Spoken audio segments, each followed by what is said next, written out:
इंसान रास्ते से गुजर रहा था। रात के लगभग 12 बज रहे थे और चारों तरफ घना जंगल था। अचानक उसकी कार का इंजन गर्मा गया और गाड़ी बीच रास्ते में बैंड हो गई।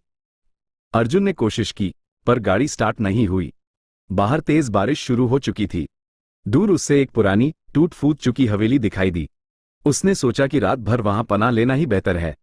हवेली का सन्नाटा। जब अर्जुन हवेली के अंदर पहुंचा तो वहां अजीब सी ठंडक थी। हवेली के हॉल में एक पुराना चिराग जल रहा था। उससे लगा शायद कोई वहां रहता है। उसने आवाज लगाई, कोई है? तभी ऊपर की मंजिल से एक हल्की सी आवाज आई, जैसे कोई पाजेब एंकलेट पहन कर चल रहा हो। छन छन छन छन।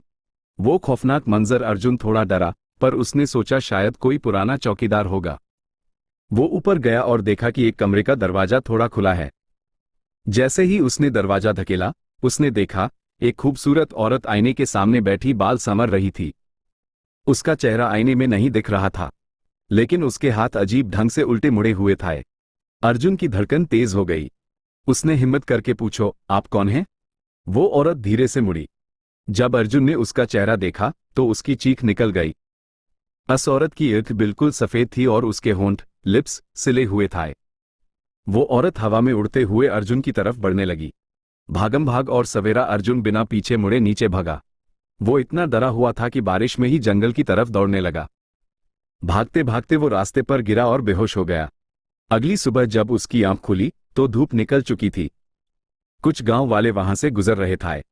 उन्होंने बताया कि जिस हवेली में वो रुका था वो 50 साल पहले एक आग में जल गई थी और तब से वहां कोई जिंदा इंसान कदम नहीं रखता।